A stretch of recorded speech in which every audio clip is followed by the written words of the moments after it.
Hi, my name is Ronni Abergel, and I'm the founder of the Human Library. I'm here today to talk to you about the opportunity to unjudge someone. When I say that, you may be like, unjudge someone? What do you mean? You mean judge someone? Well, yes, we all judge. And that's actually why we've created this opportunity to unjudge. You see, it's part of human navigation. We have a built-in survival instinct, and we should be thankful for it, or our race would have not have made it this far. But that survival instinct is an instinct, and it doesn't change even though we've evolved over thousands of years. So when we meet new people, people who are very different from us, people who look different, have a very different background or expression, or just there's something about them, then our instinct will make a very quick risk assessment because it's about survival. Is this person a potential danger? Is this group of people potentially dangerous to me? And that happens in 1/100th of a second. It's intuitive, and it's like imagine you're walking down the street in Nashville, and it's party night, and there's a lot of rowdy people on the sidewalk in front of you. Then you'll be, oh, wait a minute, this is a little too rowdy for me. Do I want to risk walking by there, or do I cross the street to avoid the rowdy group? And in the same way, in hundreds of seconds, we make decisions about people we've never met before. In fact, we judge them.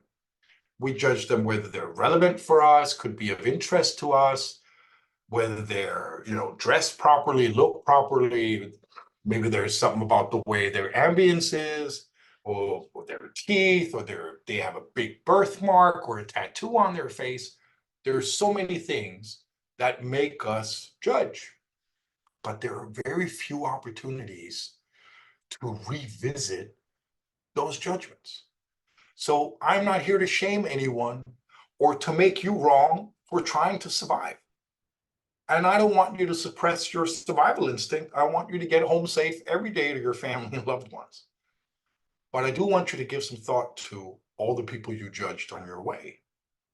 Because if you don't revisit some of those judgments, you've lost out on opportunities because you've cut yourself off from people that could have been a resource in your life.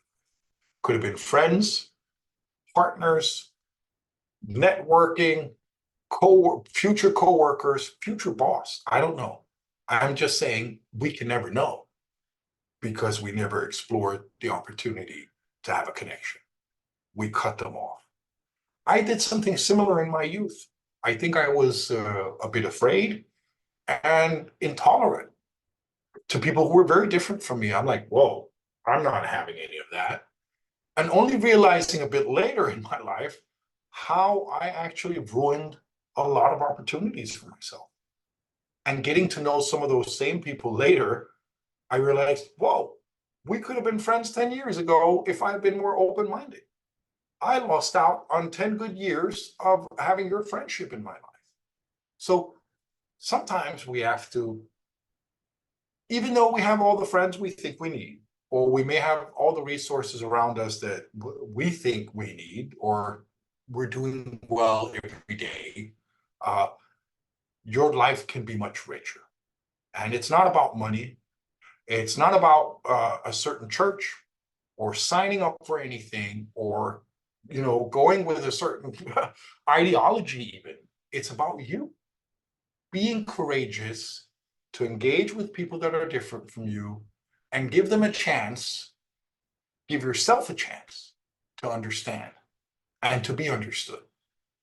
Give yourself a chance to unjudge because we all print those little labels and it goes so fast. But how many of us have a chance to really sit down and revisit those judgments? So we've created a small learning space that we call the Human Library. And you could borrow a person that will help you challenge your bias. Someone that you may already have a very strong opinion about. Let me just put something out there. It could be a person who was transgender, a topic that is very much up in the media right now and has been for quite some time. How many of us have actually spoken to somebody who was trans have sat down and met them, got to know them, got to understand their journey, to better, assess what we feel about this. What's our opinion? Where are we in this whole discussion that's going on? Very few of us had. We formed our opinions, but not by engaging. In this space, you could. You could engage with somebody who's trans, or somebody who is an immigrant, or somebody who's unemployed, or somebody who has a mental health background, or somebody from a different ethnic or religious group, or from a part of your community that you always thought and thought things about, but never had an opportunity to engage with. This could be, Jewish people, Muslim people, Catholic. It could be people with certain disabilities or social backgrounds or lifestyles. We have people that are body modified, who have, modified their bodies, put piercings everywhere and tattoos, and one guy has operated horns into his head.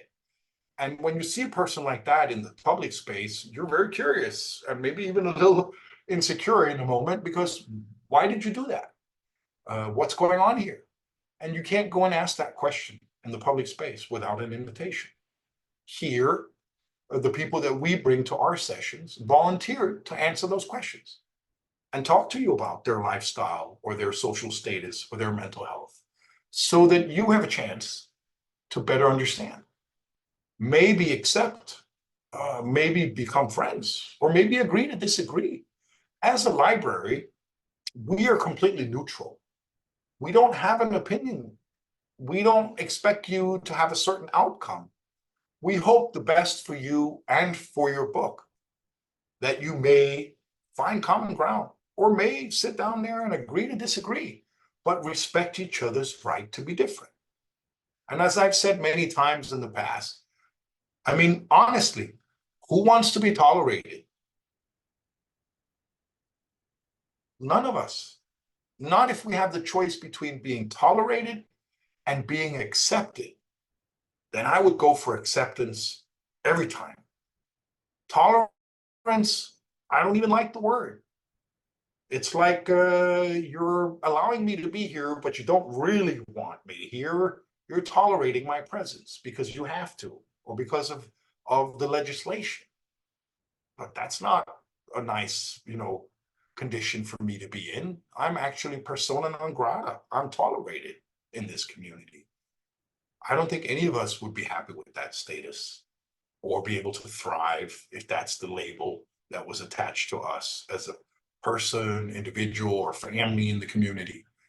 So I'd say even the people we think we don't like, the kids from high school that you always try to avoid, or the neighbor that you're not typically very fond of.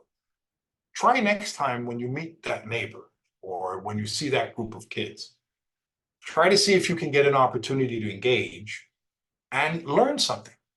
Maybe just to learn about yourself. What is it you don't like? What's wrong here? Why is that person not making you feel as good as other people could? Or maybe it's something within you, actually. Maybe it's because you're a little intolerant. I don't know. I don't want to judge. I just want to encourage you to take responsibility for the fact that you do judge. I judge. We all judge. And if you're courageous and you want to change some things, maybe try and unjudge.